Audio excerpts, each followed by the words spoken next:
Pay off your debt if you have any. Debt is the root of all evil. It keeps the world enslaved. And in my opinion, there is no good debt, not even a mortgage. In fact, especially a mortgage. A mortgage is what keeps guys working a shitty job for 30 years when they hate their life and saying, well, I can't travel because of the house, or I can't do this and that because I have the house, or I can't become financially free because I have this fucking house that I'm chained to. And in Toronto, a fucking, half decent house in a neighborhood way the fuck out in, an hour and a half or an hour from the downtown core is now running $1 million. I just went back to my hometown of Toronto and I was shocked at how bad the housing prices are now. Okay. Debt will keep you enslaved. You have to get rid of it. Okay. So start paying down that debt ASAP if you have any, and get rid of anything that is keeping you enslaved, be it your car, your house, or a demanding girlfriend who is putting you into debt by demanding all kinds of trips and things like that, okay? Again, most guys aren't going to do this. Most guys are going to be following the middle class path, which is why I told you in advance that this is not the middle class path, okay? This is the path for the guy who is going to get free and he's ready to do or die.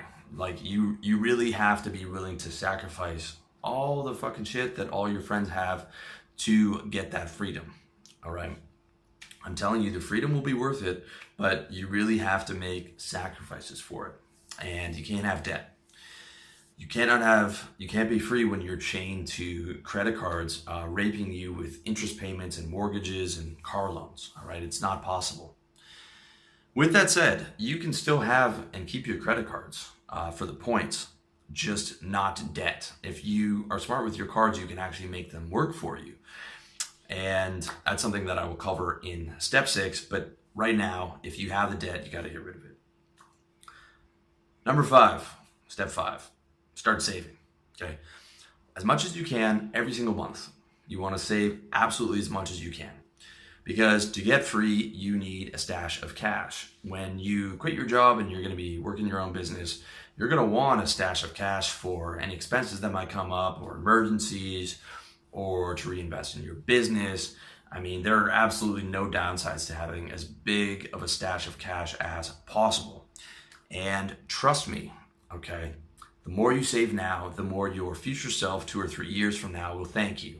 I'm speaking 100% from experience here, okay? When you're out on your own, there is no way you will regret every single dollar saved. And I'm talking about every single dollar saved, all right? Before I left sales, I knew that for the last, I planned it out 2 years in advance. I knew I was going to be off to Thailand 2 years before I actually quit. And I was so sick of it, and it was such a pain in the ass, and I just hated, everything about the job. And I just fucking powered through, especially the last year. I mean, where I was just so close to getting out. I really fucking hated it. But I'm telling you now, as my future self, I am so thankful for being able to have built up that stash of cash. And there is not one single dollar that I have saved that I fucking regretted saving, okay? Whereas the absolute opposite is true, okay? Your future self will regret every single dollar you spent on girls, every single dollar you spent on booze, every single dollar you spent on fucking cab rides to and from the club. I mean, I'm 35 now, and I'm looking back at what the fuck I did with my early 20s and the amount of money I pissed away. I mean, I don't even want to know how much money I spent on girls. I mean, because I can't even think about that, because it's so fucking crazy. Or clubs, or cabs, or, going from one spot to the other. I mean, absolutely just pissing money away. And with compound interest and having been able to reinvest it into a business, I mean, I'm telling you, you will regret every single dollar you piss away right now, and you will thank yourself for every single dollar you save. It is really a big deal. Step 6, get credit. Wise man once said, you know that motherfucking credit, get it. And he was right. Getting credit might sound like a complete contradiction to point 3, where I talk about debt being the root of all evil, but just hear me out. The first reason why getting credit is going to be useful to you is because of the points.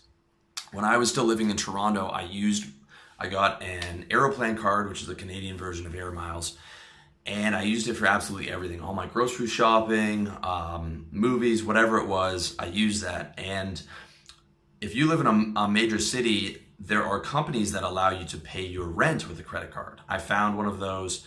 I set it up with my building, and I paid my rent with my credit card, which meant that I was spending a ton of money every month on my credit card and accumulating a ton of Aeroplan points.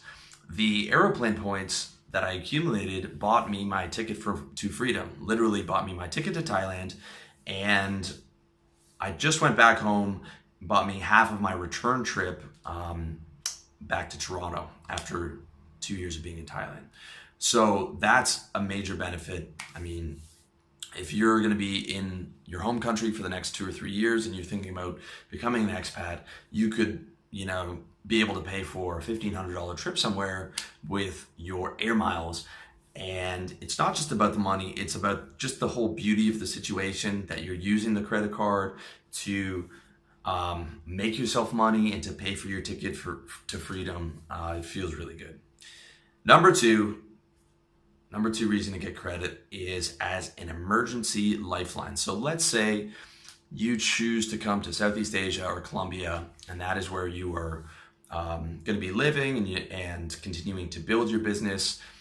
After you've been saving money with your job and you build a business on the side, and you're going to do it full time. You're going to go to Colombia or Southeast Asia, where I am and where a lot of guys are, or Budapest, where a lot of guys are. Plenty of cheap places to go. Now, let's say you're over there and you're having a great time, and let's say maybe you're in Thailand where I am. You fall off your motorbike and now you've got a big hospital bill to pay. Well, you're going to be happy that you have that credit card, that emergency cash, okay? This is for a shit hits the fan scenario, okay? And, if you have your stash of savings, you're probably going to be all right. But, these things do happen. Some black swan emergency scenario can happen. And you're going to be thankful that you have a credit card to be able to pay your fucking hospital bill. All right? The good thing is, though, instead of living in New York where your rent is $2,000, you're going to be living in Thailand where your rent is $200. And your food is $1 or $2 a meal. So it is going to be much easier for you to pay off that credit card debt quite quickly, especially as you're continuing to work hard and scale up your business as compared to a static salary that you might have had back home.